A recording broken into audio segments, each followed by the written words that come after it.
Hi friends, வணக்கம் and welcome to எங்கள் வீட்டு சமையல். நம்ம இன்றைக்கி சுவையான ஒரு சைட் டிஷ் பூரி சப்பாத்திக்கு எப்படி செய்யலான்றது தான் பார்க்க போகிறோம். வாங்க வீடியோக்குள்ளே போகலாம்.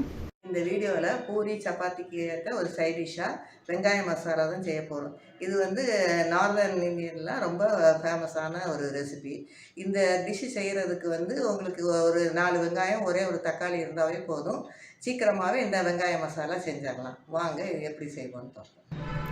இதுக்கு ஒரு 3 வெங்காயம் நீல வாக்கில் வெட்டினது எடுத்துக்கணும். அதுக்கப்புறம் ஒரு தக்காளி, 5 பச்சை மிளகா, கொஞ்சோண்டு கருவேப்பிலை, கொத்தமல்லி, கொஞ்சோண்டு இஞ்சி, அப்புறம் பூண்டு 4 பல்லு போல் எடுத்து பொடியாக நறுக்கி வச்சுக்கணும். தனி மிளகாத்தூள் ஒரு 1/2 ஸ்பூன், தேவையான அளவு உப்பு, மஞ்சத்தூள், அதுக்கப்புறமா 1 டேபிள் ஸ்பூன் போல் வறுத்த கடலை மாவு எடுத்துக்கணும். இப்போது கடாயில் தேவையான அளவு எண்ணெய் விட்டுட்டு நம்ம கடுகு போட்டு தாளிச்சிக்கணும். அதுக்கப்புறமா உளுத்தம் பருப்பும் கடலைப்பருப்பும் சேர்த்துக்கணும்.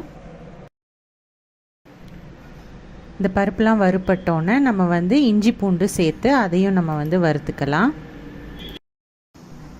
இஞ்சி பூண்டு நல்லா வதங்கின விட்டு நம்ம கருவேப்பிலை சேர்த்துக்கலாம். அதுக்கப்புறமா பச்சை மிளகாயையும் சேர்த்து நம்ம நல்லா வதக்கிக்கலாம். இதெல்லாம் நல்லா வதங்கின விட்டு நம்ம வச்சுருக்க வெங்காயத்தை சேர்த்து நல்லா வதக்கிக்கலாம். நம்ம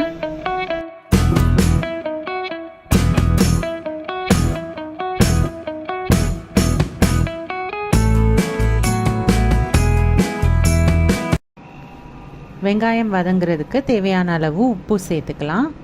சேர்த்து வதக்கிட்டு அதுக்கப்புறமா மஞ்சத்தூளும் சேர்த்து நம்ம வதக்கிக்குவோம்.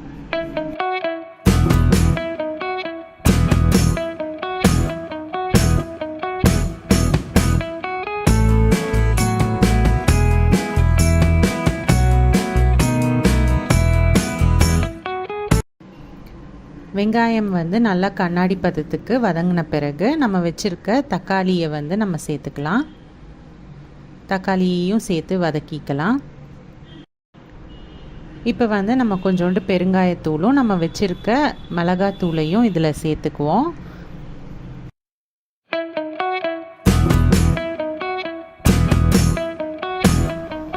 சேர்த்துட்டு பச்சை வாசனை போக வதக்கிக்குவோம். இப்போ தேவையான அளவு நம்ம தண்ணி விட்டு இது எல்லாத்தையும் நம்ம வேக விட்டுக்கலாம். ஒரு 5 நிமிஷத்தில் வெங்காயம் வெந்துடும். நம்ம இப்போ மூடி போட்டு வேக வைக்க போகிறோம்.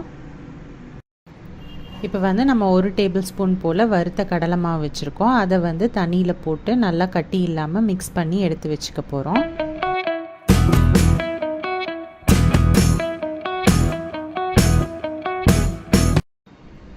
இப்போ நம்மளோட வெங்காயம் நல்லா வெந்துருச்சு. இந்த டைம் நம்ம கலக்கி வச்சுருக்க அந்த கடலை மாவு கலவையை இதில் சேர்த்துக்குவோம். சேர்த்துட்டு கொஞ்சம் நேரம் நம்ம கிளறணும். அப்படின்னா குழம்பு நல்லா கொதித்து கொஞ்சம் கெட்டிப்படும். இந்த குழம்பு கொஞ்சம் திக்காக இருக்கும். நமக்கு பூரி சப்பாத்திக்கெல்லாம் தொட்டு சாப்பிட்றதுக்கு நல்லாயிருக்கும். இறக்கும்போது நம்ம மல்லித்தழை போட்டு இறக்கிடலாம் ஒரு கொதி விட்டு. அதே மாதிரி புளிப்பு சுவை பிடிக்குன்றவங்க இறக்கும்போது கொஞ்சோண்டு லெமன் ஜூஸ் சேர்த்து இறக்கிக்கலாம். அதே மாதிரி தாளிக்கும் போதும் கொஞ்சோண்டு சோம்பு சேர்த்தோம் அப்படின்னா கொஞ்சம் மசாலா ஃப்ளேவரும் வரும். ஸோ இந்த 2 ஸ்டெப்பும் பிரியப்படுறவங்க பண்ணிக்கலாம். நம்மளோட சுவையான வெங்காய மசாலா சூப்பராக தயாராகிடுச்சு. இதை பூரி சப்பாத்திக்கெலாம் நம்ம தொட்டு சாப்பிட்லாம். ரொம்பவே சுவையாக இருக்கும். ஸோ இந்த ரெசிப்பியை நீங்களும் ட்ரை பண்ணிங்கன்னா உங்களோட ஃபீட்பேக்கை எங்களோட ஷேர் பண்ணுங்கள். இந்த வீடியோ உங்களுக்கு பிடிச்சிருந்ததுன்னா லைக் பண்ணுங்கள், ஷேர் பண்ணுங்கள், சப்ஸ்கிரைப் பண்ணுங்கள். மறக்காமல் பெல் பட்டனையும் டேப் பண்ணுங்கள். அப்போ தான் எங்களோட ரெகுலர் அப்டேட்ஸ் உங்களுக்கு சேரும். தேங்க்யூ.